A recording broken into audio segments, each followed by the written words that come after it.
सुषमा सुबह सुबह एसी में बैठी होती है और एसी की ठंडी हवा खाते हुए अपनी बहू से कहती है।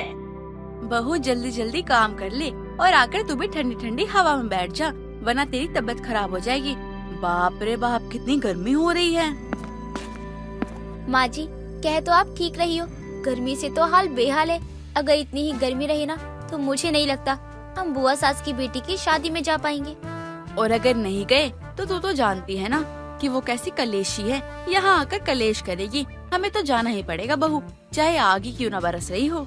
अरे माँ जी, कह दीजिएगा कि लू लग गई है, तबीयत खराब चल रही है, पेट खराब है और कुछ भी, जैसा भी आपको ठीक लगे वैसा बोल देना। मैं तो नहीं जाने वाली इतनी गर्मी में, वो भी शादी में। और तो और उन्होंने एक नया तरीका अपनाया है दिन की शादी का। अरे सब रात में शादी करते हैं और ना जाने क्यों इनको दिन की शादी करनी है। हाई फाई एरिया में रहती है तो खुद को समझती है कि मेरे जैसा कोई है ही नहीं।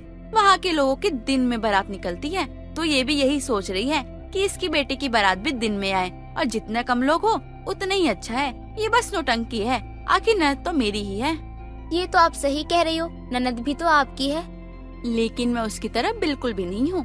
उसमें और मुझ में जमीन आसमान का फर्क है। अब देखते हैं क्या होता है। सुषमा एसी की ठंडी हवा में बैठी होती है और वहीं दूसरी तरफ पूजा काम में लग जाती है। और तभी सुषमा के घर उसकी पड़ोसन विमला का आना होता है। अरे सुषमा, कितनी गर्मी हो रही है और तू है कि गर्मी में बैठी हुई है। अरे नहीं नहीं, तेरे घर से तो ठंडी हवा आ रही है। अच्छा, तो तू एसी के ठंडे ठंडे हवा में बैठी है और तेरी बेचारी बहू काम कर रही है। जब मेरी बहू को कोई दिक्कत नहीं है काम करने से, तो तू क्यों भड़काने लगी है इसे? अगर तुझे इतना ही प्यार आ रहा है तो जाके तू अपनी बहू के साथ काम करवा दे। नहीं नहीं, मैं तो बस मजाक कर रही थी। तू भी ना जाने क्यों सभी बातों को दिल पे ले लेती है। खैर छोड़, मैं भी थोड़ी ठंडी ठंडी हवा खा लेती हूँ। अरे विमला, तू भी अपने घर में एसी क्यों नहीं लगवा देती है? अरे मैंने तो अपने बेटे को कहा था, लेकिन तू तो जानती है ना, इतनी कमाई भी नहीं है कि मैं एक एसी की हवा खाती रहूं और वो बेचारा काम करे। और अगर घर में एसी लग गई तो लगता नहीं है मेरी बहू घर का कोई काम करेगी, इसलिए गर्मी की मार झेल रही हूँ जैसे तैसे। अरे गर्मी के बारे में तो तू पूछ ही मत, मैं तो घर से बाहर ही नहीं निकलना चाहती। शाम में जब इतनी गर्मी है तो दोपहर में तो आग बरसती होगी। और तू तो जानती है ना, मेरी नंद शकुंतला की बेटे की शादी है। अच्छा, वही जो भाग गई थी? अरे बाप रे, अब उसकी शादी कर रही है। मैं तो कहती हूँ पहले ही उसको ब्याह देना चाहिए था। हाँ, अब उसकी शादी कर रही है, लेकिन तुझे क्या ही बताऊँ, दिन में शादी का प्रोग्राम रखा है और इतनी गर्मी में शादी में जाने का तो मेरा मन ही नहीं है। इतनी धूप में कौन जाएगा? वैसे सच कहूँ तो जरूर तेरी ननद ने इसलिए दोपहर का प्रोग्राम रखा होगा ताकि इतनी धूप में कोई आ ही ना सके। बिल्कुल ठीक कह रही हो आप विमला काकी, इतनी धूप में जाना बहुत मुश्किल हो रहा है। पता नहीं कैसे क्या होगा, कूलर पंखा सब चीज की दिक्कत होगी वहाँ। लेकिन क्या कर सकते हैं, अगर नहीं गए तो तू तो जानती है मेरी ननद कितना कलेश करती है। सुषमा यह सोचकर परेशान थी कि उसकी ननद की बेटी की शादी में वह कैसे जाए। अगर नहीं जाएगी तो उसकी ननद उसे सुना सुना कर मार देगी। अब ऐसे ही 2-3 दिन बीत जाते हैं और शादी वाली सुबह सुषमा अपने बहू, बेटे और पति को अपने साथ शादी में जाने के लिए बोलती है। माँ देखिए, गर्मी बहुत है, इस गर्मी में मैं तो कहीं नहीं जा सकता। मैं तो चला ऑफिस, मुझे कहीं नहीं जाना। अगर तू नहीं गया तो तेरी बुआ ताने दे दे के मुझे मार ही देगी। तेरी शादी में तो वो आई थी और तू उसकी शादी में नहीं जा रहा। अब मैं क्या करूँ माँ, इतनी धूप में कौन जाएगा, और दिन में शादी है, और ये दिन में शादी करता कौन है। अरे यार, फूफा जी को भी फोन किया था मैंने और कहा था उनको कि बुआ जी को समझाए कि दिन में शादी ना करे, लेकिन फूफा जी वो तो बुआ जी के सामने बोल ही नहीं पाते। सुषमा अब जैसे तैसे अपने पति, बेटे और बहू को शादी में जाने के लिए मना लेती है। सभी शादी में जाने के लिए तैयार थे और दोपहर के 1 बज जाते हैं। सुषमा अपनी ननद के घर पहुंच जाती है, जहां शादी की तैयारी जोरों शोरों से चल रही थी। लेकिन गर्मी इतनी थी कि सभी एसी पंखे ढूंढ रहे थे। पापा चलो किसी अच्छे से कमरे को देखते हैं और वहाँ जाकर पसर जाते हैं। और ये शादी वादी ये तो होती रहेगी, वैसे भी हम यहाँ काम करने के लिए थोड़ी आए हैं, हम तो बस आराम करेंगे। आराम तो मुझे भी करना है, लेकिन मुझे इनके साथ रहना होगा। अगर बुआ ने मुझे इधर उधर नहीं देखा ना तो कलेश करेंगी। अरे अमित बेटा, आ गया तू? अब आ ही गया है तो जरा मेहमानों को देख ले, उनके खाने पीने के बंदोबस्त में लग जाओ। देख बच्चे कब से अकेले लगे हुए हैं। हाँ हाँ, देख लेता हूँ काम। मैं तो काम करने के लिए आया हूँ ना यहाँ पर। हाँ, और भी कुछ काम बाकी होगा तो वो भी देख लूंगा, सब कर दूंगा। अब अमित भी काम में लग जाता है। वहीं एसी में रहने वाली सुषमा को गर्मी बर्दाश्त नहीं हो पा रही थी और वह गर्मी के मारे परेशान थी। दूसरी तरफ शकुंतला अपनी भाभी को ढूंढ रही थी। भाभी, अरे भाभी, आपको मैं कब से ढूंढ रही हूँ। चलिए, आपके लिए बहुत सारा काम रखा है। अब आप शादी में आई हो तो काम तो थोड़ा करवाना ही होगा ना। अरे इतनी गर्मी में मुझसे काम नहीं होगा। गर्मी के मारे तो मेरी हालत ही खराब हो रही है। ऊपर से ये भारी साड़ी जिसमें मुझे और गर्मी लग रही है। अरे बाप रे भाभी, अगर ऐसा है ना तो आपको आना ही नहीं चाहिए था। अब शादी ब्याह का घर है, काम तो करना ही पड़ेगा ना आपको। शकुंतला जब सुषमा को 2-4 काम दे देती है तो उसका दिमाग और भी ज्यादा खराब हो जाता है। एक तो पहले से सुषमा गर्मी से बेहाल थी, ऊपर से शकुंतला उसे काम बताए जा रही थी।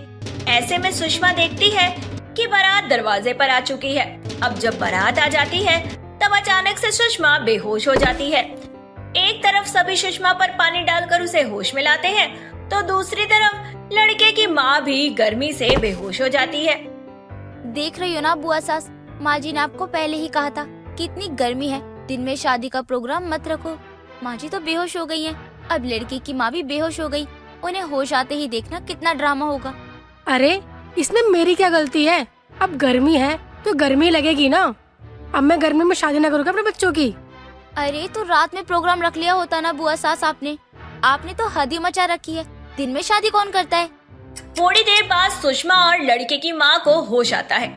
जैसे ही लड़के की माँ को होश आता है, लड़के की माँ शकुंतला पर बरस पड़ती है और उसे खूब खरी खोटी सुनाने लगती है। अरे बहन जी, आपको पता था ना इतनी धूप है, इतनी गर्मी है, लेकिन मैंने आपको कितनी बार मना किया है और मैंने आपको कितनी बार बोला है रात पे शादी रख लीजिए, लेकिन नहीं। अब देखा कितने लोग बेहोश हो रहे हैं इस गर्मी से। अब अगली बार कोई भी बेहोश हुआ तो मैं शादी तोड़ के चली जाऊंगी। अरे बहन जी, कौन सी बड़ी बात हो गई। अब गर्मी है ही इतनी। गर्मी में तो अच्छे खासे लोग बेहोश हो जाते हैं। और वैसे भी अब तो सारी तैयारी हो ही चुकी है। यहाँ हम शादी देखने आए और शादी एंजॉय करने आए, ना कि लोगों को बेहोश देखने आए हैं। अरे बहन जी, आप बैठिए, आपके लिए ठंडे शरबत मंगवाती हूँ। अरे शरबत कौन पीता है? अरे विस्की और रम मिल जाए ना तो मजा ही आ जाए। और वैसे भी इतनी गर्मी है ना तो मुझे बर्दाश्त नहीं हो रही है। अब जैसे तैसे माहौल ठीक होता है और जयमाला की रस्म शुरू हो जाती है। लड़की तो जयमाला की रस्म पूरी कर देती है और जैसे ही लड़का लड़की को जयमाला पहनाने वाला होता है तभी लड़का बेहोश हो जाता है। यह देखकर लड़के की माँ शादी तोड़ देती है। नहीं, मुझे अब शादी करनी ही नहीं है। यहाँ तो इतनी गर्मी है, किसी चीज की सुविधा भी नहीं है। बस अब नहीं करनी मुझे शादी। मैंने पहले ही कहा था शादी दिन में रखोगे ना तो इंतजाम अच्छा होना चाहिए। नहीं, ऐसा मत कीजिए, मैं बर्बाद हो जाऊंगी।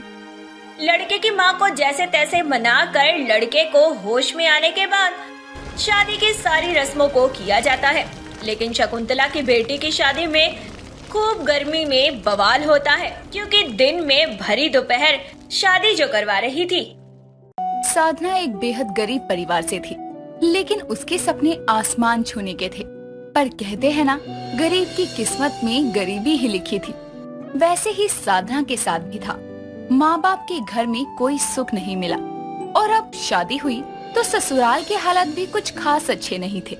एक गरीब ड्राइवर मोहन से शादी होने पर साधना अब अपने ससुराल में आ जाती है, जहाँ उसकी सास सुमन उससे कहती है, बहू, हमारे घर में इतनी सुख सुविधाएं तो नहीं है कि हम लोग तुझे ऐशो आराम की जिंदगी दे सके, लेकिन हाँ, तुझे यहाँ खाने पीने ओढ़ने की कमी नहीं होगी।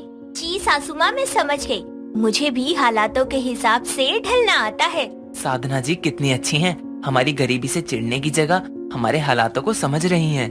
साधना अपने ससुराल आ चुकी थी, लेकिन उसको अपने हालातों से समझौता करना आता ही नहीं था, सिवाय बातें करने के। ऐसे ही एक दिन सुबह सुबह सुमन साधना को कहती है, बहू, मैं और मोहन काम पर जा रहे हैं, तो तू घर संभाल लियो। और आज हवेली में ज्यादा काम है, पूजा वगैरह है कोई, तो थोड़ा देर हो जाएगी आते आते। जी माँ जी, ठीक है, ये सही है। खुद तो ये माँ बेटे हवेली में काम करते हैं, पूरा दिन एसी में रहते हैं, जरूर हवेली में बनने वाला खाना भी खाते होंगे, तभी तो दोपहर में आते नहीं है घर पर खाने के लिए। मैं इस कच्ची छत वाले मकान में झाड़ू पोछा करती रहूं। सुमन और मोहन के जाने के बाद साधना अपने कमरे में जाकर पसर जाती है और अपने सर पर एक खराब पंखे को देखकर कहती है, इस गरीबी से छुटकारा पाने के लिए मुझे कुछ तो करना ही पड़ेगा। आखिर मैंने अपनी माँ के घर पर भी तो यही हालात देखे हैं और यहाँ भी वही देख रही हूँ। मुझसे ये सब और बर्दाश्त नहीं होता, कुछ न कुछ तो करना ही होगा। हवेली में जाकर देखती हूँ। शाम को मोहन और सुमन के काम से वापस आने पर साधना उनको पानी वानी देने के बाद कहती है, माँ जी, मैं क्या सोच रही थी, हमारे घर के हालात तो आप जानती ही हो, और कल को मेरे और मोहन के बच्चे भी आएंगे घर में, तो क्या उनको ऐसे हालातों में पालेंगे? बहू, तू माँ तो नहीं बनने वाली? नहीं माँ जी, मेरे कहने का मतलब है कि हमें अपने भविष्य के बारे में खुद ही सोचना पड़ेगा। इसीलिए क्यों ना मैं भी काम करूं, ताकि हम अपने आने वाले भविष्य को अच्छा बना सके। लेकिन साधना जी, आप कहाँ काम करेंगी? आप दोनों के साथ हवेली में। माँ जी, वहाँ की मालकिन से बात कर लो ना कि वो मुझे भी काम पे रख ले। ठीक है बहू, मैं बात करके देखती हूँ। अब तू खुद काम करना चाहती है तो मैं तुझे रोकूंगी नहीं, लेकिन अगर कुछ समय में तू गर्भवती हो गई तो तुझे काम वाम छोड़कर बस आराम करना होगा। ठीक है माँ जी। सुमन अगले दिन अपने काम पर जाती है तो वहाँ अपनी मालकिन कलावती के पास जाकर कहती है, मालकिन, अगर हवेली में एक नौकर की जरूरत है तो क्या आप मेरी बहू को भी रख सकती हैं? अरे सुमन, कोई दिक्कत है क्या घर में जो बहू को भी काम करना पड़ रहा है? बता, अगर कोई दिक्कत है तो मैं वैसे भी मदद कर देती हूँ। बेचारी अभी नई नई आई है, उससे ऐसे नौकरों वाले काम करवाना अच्छा लगेगा क्या? मालकिन, उसने खुद कहा है कि वो काम करना चाहती है, इसलिए मैंने सोचा अगर मैं अपने साथ ही लगा लूंगी तो कम से कम मेरी आंखों के सामने रहेगी। ठीक है, तू ले आई हो उसे कल से। साधना की मनोकामना पूरी हुई और वो अगले दिन से अपनी सास के साथ हवेली पर काम करने आ गई, जहाँ सुमन उसको उसके हिस्से का काम समझा देती है, साथ ही कलावती से भी मिलवा देती है। कुछ देर बाद साधना हॉल में काम कर रही थी, तभी कलावती आकर हॉल में बैठती है और कहती है, कोई पानी तो लाकर दे दो मुझे। साधना जल्दी से भागकर पानी लेकर आती है और कलावती को देती है। पानी का ग्लास लेते हुए कलावती साधना के हाथ पर बैंडेज देखकर कहती है, अरे साधना, तुम्हारे हाथ पर चोट यहाँ लगी क्या? नहीं नहीं मालकिन, ये तो घर पर काम करते हुए लगी थी। वो क्या है ना, घास फूस में काम करते हुए रोज हाथ वगैरह कट ही जाते हैं। हम गरीबों के हाथ मखमल की तरह मुलायम नहीं रहते मालकिन। कलावती की नजर साधना की फटी हुई साड़ी के पल्लू पर भी जाती है, जिसको देखकर वो कहती है, ये तुम्हारी साड़ी का पल्लू भी फटा हुआ है। तुम्हारी तो अभी नई शादी हुई है, तो इतनी जल्दी तुम्हारी नई साड़ियाँ फट गई, और ये तो देखने में नई नहीं लग रही। कहाँ मालकिन, एक साड़ी जिसमें बिहा कर आए थे वही नई है, उसके सिवा तो सब पुरानी ही पहनते हैं। साधना के ऐसे हालत को देखकर कलावती अपने कमरे में जाती है और एक अच्छी सी साड़ी लाकर साधना को देते हुए कहती है, तुम ये साड़ी रखो, मैंने एक बार ही पहनी है और तुम्हें शादी का तोहफा भी देना था, तो वही समझकर रख लो। आपका बहुत बहुत शुक्रिया मालकिन। साधना कलावती से साड़ी मिलने पर बहुत खुश हो जाती है, लेकिन घर जाते हुए सुमन उससे कहती है, बहू, तूने मालकिन से खुद मांगी क्या साड़ी? नहीं माँ जी, उन्होंने बोला तुमको मेरी तरफ से शादी का तोहफा है। अच्छा, पर वैसे तू ये आज मेरी कटी फटी साड़ी क्यों पहन कर आई है? तेरी खुद की नई साड़ियाँ हैं वो डालती। नई बहू पर ऐसी साड़ियाँ अच्छी लगती हैं क्या? मैं खुद नहीं पहनती थी इसको। माँ जी, मुझे लगा कि काम पर तो कपड़े गंदे ही होते हैं, इसीलिए पुराने कपड़े ही पहन के चलूं। साधना अपनी गरीबी का झूठा बखान कर कलावती से एक अच्छी सी साड़ी वसूल लेती है, लेकिन अब उसका झूठ इतने पर नहीं रुकता। एक शाम जानकर अपने घर पर वो एक गरम कोयला अपने हाथ पर गिराकर साधना उस निशान को अपनी सास और मोहन से छुपा कर रखती है, और अगले दिन हवेली पहुंचने पर जब वो कलावती के कमरे में चाय देने जाती है तो उसके हाथ का जला हुआ निशान देखकर कलावती कहती है, अरे साधना, ये हाथ कैसे जला तेरा? वो कुछ नहीं मालकिन, मुझे जरा काम है, मैं आती हूँ। साधना जाने लगती है, जिस पर कलावती उसे रोकते हुए कहती है, साधना रुको और बताओ ये कैसे हुआ? वो मालकिन, मैं यहाँ से काम करके थक गई थी तो घर जाकर आराम करने लगी। माँ जी ने बोला कि खाना बनाओ सबके लिए। मैंने बोला थोड़ी देर में बना दूंगी। मैंने चूल्हे पर दाल रखी थी, बस इतनी सी बात पर ही वो नाराज हो गई और उन्होंने गरम गरम कोयला चूल्हे से निकालकर मेरे हाथ पे रख दिया। क्या सुमन ऐसा भी कर सकती है? मैंने सोचा नहीं था। रुको तुम, मैं उससे बात करती हूँ। नहीं नहीं मालकिन, आप कुछ मत बोलना सासू माँ से, वरना वो इनको बता देंगी और फिर ये मुझे नशे में पीटेंगे। आप कुछ मत बोलिए मालकिन। ठीक है, नहीं बोलूंगी। तुम ये कुछ पैसे रखो, अपने हाथ के लिए दवाई ले लेना और कल मत आना, आराम करना। ठीक है मालकिन। साधना पैसे मिलने के बाद इतनी खुश थी कि अकेले में जाकर पैसे गिनते हुए कहती है, इस गरीबी से निजात पाने के लिए इतना झूठ तो चलता है। अब इन पैसों से मैं अपने लिए बढ़िया गहने लूंगी। साधना अपनी गरीबी का फायदा उठाकर झूठ बोल बोल कर कलावती को बेवकूफ बना रही थी। लेकिन अब तो एक दिन साधना के झूठ की हद हो गई। एक सुबह सुमन काम पर नहीं आई थी, तो उस दिन साधना अपने पूरे शरीर पर मार पीट के झूठे निशान बनाए काम पर जाती है और काम करने लगती है। कुछ देर में जब कलावती उसके शरीर के निशानों को देखती है तो साधना से कहती है, अरे साधना, क्या हुआ ये सब? तुम्हें इतनी चोटें कैसे आई, वो भी पूरे शरीर पर? क्या बताऊं मालकिन, कल रात मोहन जी ने मुझे इतना मारा कि मेरी तो जान जाते जाते बची है। मेरे माँ बाप भी गरीब है, नहीं तो मैं सब कुछ छोड़ छाड़ कर उनके घर चली जाती, लेकिन अब तो मैं वहाँ भी नहीं जा सकती। मुझे यही मजबूरी में सब सहना पड़ेगा। लेकिन मोहन ने तुम्हें क्यों मारा? आज पगार मिलनी है तो उन्होंने कहा कि कल जितने पैसे मिले मुझे दे दियो। मैंने कहा कि नहीं, वो मेरे हैं, मैं अपने भविष्य में होने वाली संतान के लिए जोड़ रही हूँ। बस इसी बात पर वो मुझे मारने लगे। साधना के इतना बोलते ही उसके पीछे खड़े मोहन और सुमन तालियां बजाते हैं। उनको यहाँ देखकर साधना हैरान थी और वो कहती है, माँ जी, मोहन जी यहाँ? बहू और कितना झूठ बोलेगी? अरे शर्म कर, गरीब है तो कम से कम मेहनत की खाने की कोशिश कर। ऐसे झूठ बोलकर कम से कम अपने साथ साथ हमारा भी तमाशा मत बना। आज तक आपके ऊपर एक उंगली नहीं उठाई और आपने कहा कि मैंने आपको ये निशान दिए।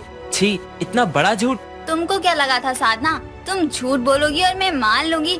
अरे सुमन यहाँ कई सालों से काम कर रही है, उसके बर्ताव को अच्छे से जानती हूँ। गरीब है लेकिन आज तक कभी झूठ बोलकर कुछ मांगा नहीं है इसने मुझसे, ऊपर से मेरे देने पर भी नहीं लिया। लेकिन तुमने तो अपनी गरीबी को हथियार बनाकर अपने ही ससुराल की बदनामी कर ऐश करनी चाहिए। तुम्हें साड़ी देने के बाद ही मैंने उससे पूछा था तुम्हारे बारे में, तो उसने बताया कि पुरानी साड़ी का झूठ बोला है तुमने। उसके बाद मैंने ही मालकिन से बोला कि देखने दो मालकिन कि मेरी गरीब झूठी बहू और कितना झूठ बोलती है। मुझे माफ कर दीजिए माँ जी, मैं लालच में अंधी हो बैठी थी। मैं अपने हालातों से बाहर निकलने के लिए गलत रास्ते पर चल पड़ी थी। मुझे कृपा करके माफ कर दीजिए। साधना के कई बार माफी मांगने पर मोहन और सुमन उसे माफ कर देते हैं, जिसके बाद से अब साधना घर संभालती है और सुमन और मोहन ही काम पर जाने लगते हैं। रोहित अपनी माँ संचिता के साथ रहा करता था। रोहित काफी अच्छी कंपनी में काम किया करता था। ऐसे ही एक रात रोहित अपने ऑफिस से घर आता है और अपनी माँ से कहता है, माँ, आपको पता है आज मैं बहुत खुश हूँ। पर क्यों बेटा, आज तो इतना खुश क्यों है? कोई बात है क्या? कोई खुशखबरी है? और नहीं तो क्या माँ, मेरा प्रमोशन हो गया है और आपको पता है माँ कि मुझे इससे भी बड़ा प्रमोशन मिलेगा और इसलिए मुझे नेपाल जाना पड़ेगा। और जब मैं वहाँ से आऊँगा ना तो यहाँ मुझे अपनी कंपनी में एक नई पोस्ट मिलेगी। अब आप बताओ ये खुशखबरी है या नहीं? सच में बेटा, ये तो बहुत बड़ी खुशखबरी है। अच्छा, कब जाना है तुझे नेपाल? माँ, बस कल ही निकलना है। बेटा तू बहुत काबिल लड़का है, पर ध्यान रखना मैं वहाँ नहीं रहूंगी, इसलिए तुझे अपना ध्यान खुद रखना है। और हाँ, वहाँ की लड़कियों से दूरी बनाए रखना। मैंने सुना है वहाँ की चिंगचोंग लड़कियाँ काफी तेज होती हैं। माँ, कैसी बात कर रही हो आप? इस तरह से अब रोहित रात का खाना खा लेता है और सो जाता है। अगली सुबह वो नेपाल के लिए निकल जाता है और जब वो नेपाल आता है तब वो नेपाल के एक होटल में रुकता है और अपने ऑफिस का काम शुरू करता है। ऐसे ही कुछ दिन गुजरते हैं और एक दिन बाजार में उसकी टक्कर अंजुला से होती है। अंजुला काफी सुंदर और गोरी लड़की थी। उसको देखकर रोहित उसके ऊपर पूरी तरह से फ्लैट हो जाता है और उसे बस निहारता रहता है। उसको देखकर रोहित अपने मन में कहता है, यार रोहित, नेपाली लड़कियां तो काफी सुंदर होती हैं। के तुम्हें अंधो छो તીમિલે देखन्यू के एओटी केटी यटा बाट केरोइक छे। क्या यटा बाट गई रे है क्या बोल गई तुम? मुझे कुछ समझ ही नहीं आया। क्या तुम्हें हिंदी आती है? जी हाँ, हमको हिंदी आता, पर लगता कि आपको नेपाली नहीं आता। हम आपको बोलता कि आपका हम दिखाई नहीं देता, आप अंधा है का? नहीं, मैं अंधा नहीं है। मतलब मैं अंधा नहीं हूँ, पर आपकी खूबसूरती के पीछे मुझे कुछ दिखाई नहीं। रोहित की बात सुनकर अंजुला हंसते हुए चली जाती है। अब ऐसे ही कुछ समय और गुजरता है। समय के साथ अंजुला और रोहित की नजदीकियां बढ़ती है। समय के साथ रोहित अंजुला से शादी तक कर लेता है। रोहित नेपाल गया तो अकेले था, लेकिन जब वो वापस इंडिया आता है तो अकेले नहीं बल्कि अपने साथ नेपाली बीवी लाता है। अपनी नेपाली बहू को देखकर संचिता अपने बेटे से कहती है, बेटा ये किसको ले आया तू? देखने में तो चिंगचोंग लग रही है। माँ, ये चिंगचोंग नहीं बल्कि आपकी नेपाली बहू है। क्या कहा, नेपाली बहू? हे भगवान, मैंने अपने बेटे के लिए ना जाने कौन कौन से सपने संजोए थे, लेकिन मेरे बेटे ने तो मेरे सारे सपने एक झटके में ही तोड़ दिए। मैंने तुझे कहा था कि नेपाली लड़कियां काफी चालाक होती है, लेकिन तूने फिर भी इससे शादी कर ली। माँ, ये बहुत अच्छी है। खैर छोड़ो, हम दोनों का स्वागत नहीं करोगी आप? अब मैं और कर भी क्या सकती हूँ? अब चाहे जैसी भी हो, मेरी नेपाली बहू तो है ही ना। हाँ हाँ बेटा, चलो अब तुम दोनों घर के अंदर आ जाओ। इस तरह से अब संचिता की नेपाली बहू घर में आती है, जिसके बाद अंजुला रोहित से कहती है, रोहित, कौन हुन ई महिला? इनी मेरी सासू हुन? हाँ। रोहित, ये क्या बोले जा रही है? ये मुझे जरूर नेपाली भाषा में गाली दे रही होगी। और तू कैसा बेटा है, अपनी माँ के लिए गालियाँ सुन रहा है और उसकी हाँ में हाँ मिला रहा है। माफी करना सासू माँ, लेकिन हम आपका गाली नहीं दिया। हम रोहित से पूछा कि आप हमारा सासू माँ है का? अरे वाह, मेरी नेपाली बहू को हिंदी भी आता है, मतलब आती है। बहू, जब तुम्हें हिंदी आती है तो तुम हिंदी क्यों नहीं बोलती? आज से तुम हिंदी ही बोलना। सासू माँ, हमको हिंदी आता, पर थोड़ा थोड़ा। क्या? माँ, ये बोल रही है उसको हिंदी थोड़ी सी आती है। अरे कोई बात नहीं, मैं हूँ ना, अपनी नेपाली बहू को सब सिखा दूंगी। चल बहू, मैं तुझे अपने घर की रसोई दिखा देती हूँ, क्योंकि अब जब मेरी नेपाली बहू आई है तो उसको रसोई भी तो देनी ही पड़ेगी ना। अंजुला को हिंदी आती है और अंजुला काफी संस्कारी भी लग रही है। यही सोचकर संचिता उसे अपनाती है। इस तरह से अब संचिता अपनी बहू को अपनी रसोई दिखाती है और वहाँ से चली जाती है। रसोई देखकर अंजुला खुद से कहती है, ये रसोई तो बिल्कुल नेपाली रसोई जैसा लग रहा है, लेकिन यहाँ पर मैं खाना कैसे बनाएगा? यहाँ पर तो बर्तन ही नहीं दिख रहा। एक काम करता है, मैं अपनी सासू माँ के पास जाकर उनसे सब कुछ पूछ लेता है। इस तरह से अब अंजुला अपनी सास के पास जाती है और उसे कहती है, सासू माँ, मैं आपसे जानना चाहता था कि यहाँ पर बर्तन कहाँ रखा है? हमको बर्तन नहीं दिखा। बर्तन नहीं दिखा? पर बर्तन तो वहीं रखा है। कौन सा बर्तन चाहिए तुझे? सासू माँ, हमको मलाई पैन, छाल, तवा, कुकर चाहिए। तो क्या चाहिए? ये सब क्या है? रुको सासू माँ, हम आपको अभी अपना फोन में उसका फोटो दिखाता है। इस तरह से अब अंजुला को फोन में कढ़ाई, छलनी, तवा और कुकर की फोटो दिखाती है। उसको देखकर संचिता कहती है, अच्छा, तो तुझे कढ़ाई, छलनी, तवा और कुकर चाहिए। अरे ये बोलना बहू, चल मैं तुझे सब दिखाती हूँ। इस तरह से अब संचिता अपनी बहू को रसोई के सारे बर्तन दिखाती है और उसको सब समझाती है। लेकिन हमारी अंजुला को तो नेपाली खाने के अलावा कुछ और बनाना आता ही नहीं था, और बस इसीलिए वो अपनी पहली रसोई में नेपाली खाना बनाती है। और जब वो खाना टेबल पर परोसती है, तब वो खाना देखकर संचिता अपनी बहू को कहती है, बहू ये क्या बनाया है तूने? सासू माँ, ये हम नेपाली खाना बनाया है। क्यों बहू, तू इंडियन खाना नहीं बना पाता? मतलब तुझे इंडियन खाना बनाना नहीं आता? नहीं सासू माँ, नहीं आता, लेकिन तामा यहाँ पकाऊ सीखने छू। क्या नेछू? क्या बोली तू? मतलब सासू माँ कि मैं यहाँ का खाना बनाना सीखेगा। अच्छा ठीक है, तू जल्दी सीख लेना, तब तक मैं इस खाने से ही अपना गुजारा कर लूंगी। इस तरह अब कुछ महीने गुजर जाते हैं। लेकिन मंजुला अभी तक अपनी रसोई में इंडियन खाना बनाना नहीं सीख पाई थी। ऐसे ही एक दिन जब अंजुला अपनी सास को फिर से नेपाली खाना परोसती है, तब संचिता को ये देखकर बहुत गुस्सा आता है और वो गुस्से में अपनी बहू के ऊपर चिल्लाते हुए कहती है, अंजुला बहू, ये क्या लगा रखा है तूने? अरे भाई, मैं मानती हूँ कि तू नेपाली है और तुझे इंडियन खाना बनाना नहीं आता, लेकिन इसका मतलब ये तो नहीं ना कि तू इंडियन खाना सीखेगी ही नहीं। मैं नेपाली खाना खा खा कर बोर हो गई हूँ, मैं भूखी रह लूंगी, लेकिन अब ये खाना नहीं खाऊंगी। पर सासू माँ, संचिता अपनी बहू की एक नहीं सुनती और वहाँ से अपने कमरे में चली जाती है और गुस्से में पूरा दिन बाहर नहीं निकलती। ऐसे ही रात को जब रोहित आता है, तब वो अंजुला की आंखों में आंसू देखता है और उसकी आंखों में आंसू देखकर रोहित अपनी पत्नी से कहता है, क्या हुआ अंजुला, तुम्हारी आंखों में आंसू? उसकी ये बात सुनते ही अंजुला रोहित के गले लग जाती है और रोते हुए आज की सारी बात बताती है। ये जानने के बाद रोहित उससे कहता है, बस इतनी सी बात अंजुला, तुम भी ना बस इतनी सी बात पर रोने लगी। चलो मैं खाना बनाने सिखाता हूँ तुम्हें। तुमको खाना बनाना आता? अब वो मुझे खाना बनाना तो नहीं आता, पर हम YouTube से देखकर बनाएंगे। इस तरह से अब अंजुला और रोहित दोनों ही किचन में खाना बनाने लगते हैं, लेकिन उन दोनों से ही खाना नहीं बनता।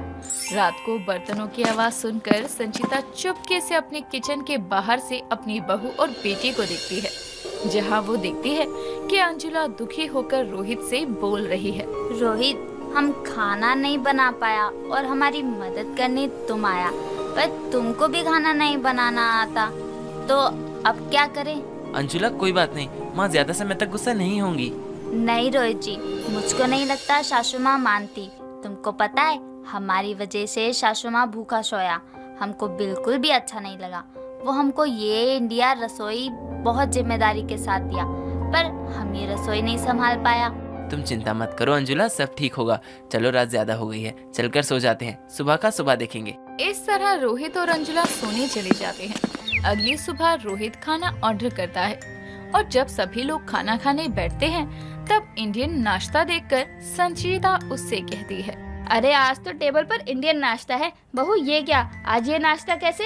हाँ माँ, आपकी नेपाली बहू ने इंडियन खाना बनाना सीख लिया है, एक बार खाकर तो देखो। मुझे तो देखने से ये खाना बहुत टेस्टी लग रहा है। रोहित, क्यों झूठ बोल रहा है? तुम जब देर रात दोनों खाना बनाने की कोशिश कर रहे थे ना, तब मैं भी किचन की खिड़की से चुपके से तुम दोनों की ये हरकत देख रही थी और तुम्हारी बातें भी सुन रही थी। और तुम्हें क्या लगा कि मुझे नहीं पता कि ये खाना बहू ने नहीं बनाया, बल्कि बाहर से ऑर्डर हुआ है? सासू माँ, हमको माफ कर देना तुम। हमको नहीं आया खाना बनाना, लेकिन हम पूरा कोशिश किया, और आज जो रोहित बाहर से मंगवाया उसके लिए भी माफ कर देना हमको। बहू, मैं जानती हूँ, पर मैं इस बात से नाराज नहीं हूँ कि तुझे खाना बनाना नहीं आता। मुझे इस बात से नाराजगी है कि मैंने अपनी नेपाली बहू का रसोई संभालने को दिया, लेकिन वो संभाल नहीं पाई, और संभाल नहीं पाई यहाँ तक ठीक है, लेकिन उसने आज तक कभी मुझसे ये नहीं कहा कि मम्मी जी आप मेरी मदद कर दो। बहू, मैं बुरी नहीं हूँ, इसलिए अब से मैं तुझे खाना बनाना और रसोई को संभालना सिखाऊंगी। इस तरह से संचिता अपनी बहू को उसकी रसोई संभालना सिखाती है, साथ ही उसको इंडियन खाना बनाना भी सिखाती है। ज्योति अपनी माँ सुशीला को अपने बॉयफ्रेंड अनुराग से मिलवाते हुए कहती है, माँ, ये है अनुराग, मैं इसके बारे में ही अब तक आपको बताती रहती थी। दिखने में तो ठीक ठाक ही लग रहा है, लेकिन करता क्या है? इसके परिवार में कौन कौन है ये सब भी तो पता होना चाहिए ना। ऐसे ही थोड़ी तेरी शादी इससे करवा दूंगी। माँ, वैसे तो अनुराग एक बहुत ही अच्छी जॉब करता है। अनुराग के परिवार में कोई नहीं है, ये अकेला ही रहता है, और शादी के बाद तो ये हमारे साथ ही रहेगा ना। क्यों माँ, मैं सही कह रही हूँ ना? क्या ये हमारे घर जमाई बनकर रहेगा? हाँ माँ, आप भी तो यही चाहती हो ना कि आपकी बेटी हमेशा आपकी नजरों के सामने ही रहे। तो अब से मैं, अनुराग और आप, हम तीनों एक साथ ही रहेंगे। क्यों, अनुराग के घर में कांटे लग रहे हैं क्या? हमारे घर में तो यही होता है कि लड़की शादी के बाद अपने पति के घर रहती है, और तू ये बोल रही है कि तू और ये दोनों यहीं रहेंगे? माँ, अनुराग किराए पर रहता है। अब आप ही बताओ ना, ऐसे अच्छा थोड़ी लगता है। जब आप यहाँ हो तो हम क्यों कहीं और जाएं? और वैसे भी आपके साथ रहूंगी तो मुझे आपकी फिक्र भी नहीं लगी रहेगी। अच्छा जा, अब रसोई में जाकर चाय पानी तो लेकर आ, तब तक मैं थोड़ी बात कर लूँ अनुराग से। सुशीला वहाँ से ज्योति को रसोई में भेज देती है। जैसे ही ज्योति रसोई में जाती है कि तभी सुशीला अनुराग से सवाल जवाब करने लगती है और कहती है, देखो, मैं तो अपनी बेटी की शादी करती तो खूब सारा दहेज देती उसे, आगे भविष्य में उसे कभी किसी चीज की कमी नहीं होती। लेकिन अब तो तुम यही रहने वाले हो तो। आंटी जी आप फिक्र मत करो, हम यही रहने वाले हैं, लेकिन फिर भी मैं आपकी बेटी को कभी किसी चीज की कमी नहीं होने दूंगा। आप उसकी फिक्र मत करो, मैं हूँ उसके लिए। लेकिन अब तुम यहाँ रहोगे तो। आंटी जी आप बोलना क्या चाहती हो, साफ साफ बोलो, मैं आपकी बात नहीं समझ पा रहा। मैं बस इतना बोलना चाह रही हूँ कि आमतौर पर तो लड़की वालों की तरफ से दहेज आता है, लेकिन जब यहाँ लड़का ही रहने आ रहा है तो दहेज भी तो उसे ही लाना चाहिए ना। क्या आप अपनी बेटी के पति से दहेज लेने की बात बोल रही हैं? अरे हाँ भाई, मुझे भी पता चलना चाहिए ना कि मेरी बेटी ने जिसको पसंद किया है वो कंगाल नहीं है, बल्कि उसकी सारी जरूरतें पूरी कर सकता है। अगर तुम मेरी बात समझ गए हो तो अच्छा है। ठीक है आंटी जी, मैं आपकी सारी बातें भी समझ गया हूँ और आपकी बातें मानने को भी राजी हूँ। अनुराग सुशीला की सारी बातें मान जाता है और दहेज लाने के लिए भी हाँ करता है। अनुराग का आत्मविश्वास देखकर सुशीला भी शादी के लिए स्वीकृति दे देती है। कुछ ही दिनों में दोनों की शादी धूमधाम से होती है। शादी के साथ ही अनुराग सारा दहेज ले आता है और ये दहेज वाली बात को ज्योति से छुपाने के लिए सुशीला बहाना भी बना देती है कि ये सब सामान ज्योति की शादी का तोहफा है, इसीलिए ज्योति भी कुछ नहीं कहती। कुछ दिनों के बाद सुशीला की पड़ोसन उसके घर आती है और सुशीला से कहती है, अरे तेरी तो किस्मत ही चमक गई, कहाँ तेरे घर में कुछ भी नहीं था और तेरे दामाद के आते ही घर में देखो कैसे भर गया है। दामाद के साथ दहेज भी आया है क्या? अरे तू भी कैसी बातें कर रही है? मेरे दामाद जिसका खुद का घर नहीं है वो क्या दहेज लाएगा? बात तो सही ही है तेरी, लेकिन तेरे दामाद के कदम बड़े शुभ है, वरना जो घर पुराने सामान से भरा था वो दामाद के आते ही कैसे नए सामान से भर गया।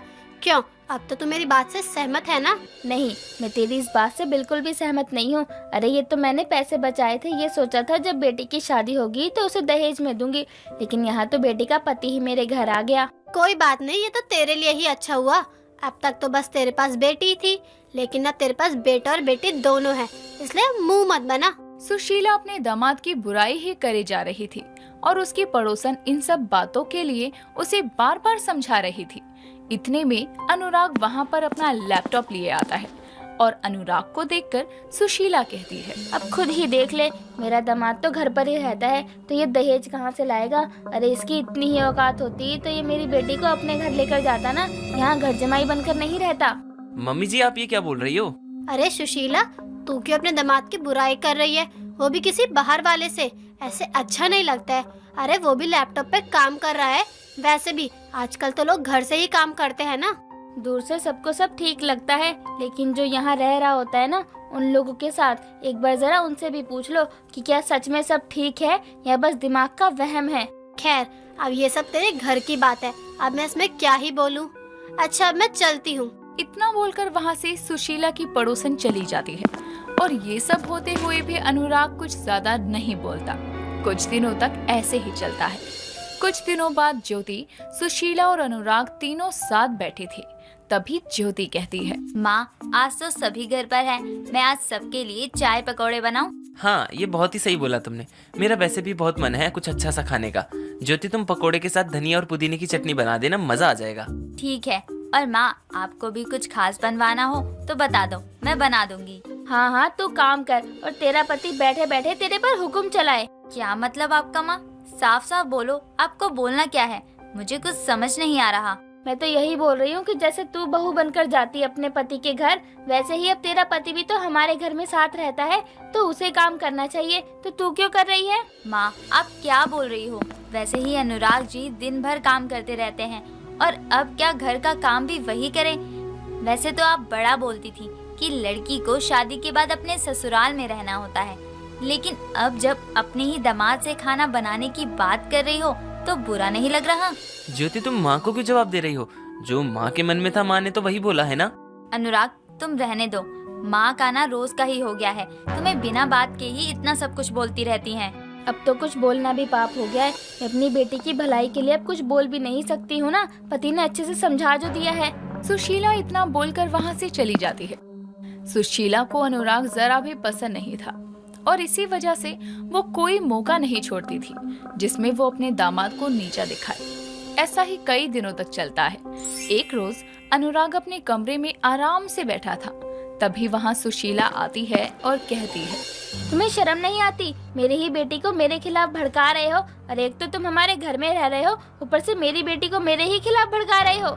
मम्मी जी, आप ही क्या बोल रही हो? मैं ऐसा क्यों करूँगा? मैं सब अच्छे से जानती हूँ।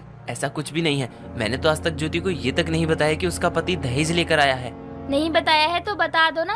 वैसे भी जिस तरह से मेरी बेटी आजकल मेरे साथ बर्ताव कर रही है ना, मुझे तो यकीन है कि तुमने उसे सब बता दिया होगा। सुशीला चुप होने का नाम ही नहीं ले रही थी। इतने में वहाँ ज्योति आती है और ये सब सुनने के बाद कहती है, माँ, मैंने उस दिन ही आप दोनों की सारी बातें सुन ली थी जब आप मेरे पति से दहेज मांग रही थी।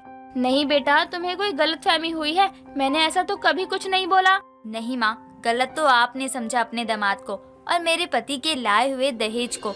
आप ये बोल रही थी कि शादी का तोहफा है। ज्योति, अब ये सब बातें करके क्या फायदा? छोड़ो ये सब बातें। नहीं अनुराग, आज मुझे बोलने दो। माँ, ये मेरे पति हैं और आप बार बार यूँ इस तरह इनका अपमान नहीं कर सकती। लेकिन बेटा तू। माँ, अब आप कुछ मत बोलो। अनुराग बस मेरी खुशी के लिए ये सब कर रहा था, और अनुराग की इतनी अच्छी जॉब है ना कि उसने कुछ ही दिनों में अपना घर भी ले लिया है और अब से हम वहीं रहेंगे। नहीं बेटा, तुम दोनों कहीं मत जाओ। सुशीला को अपनी गलती तो समझ आ गई थी, लेकिन अब काफी देर हो चुकी थी, क्योंकि ज्योति अब अपनी माँ की बात नहीं सुनती है और वो अपने पति के लाए दहेज के साथ सुशीला के घर से चली जाती है।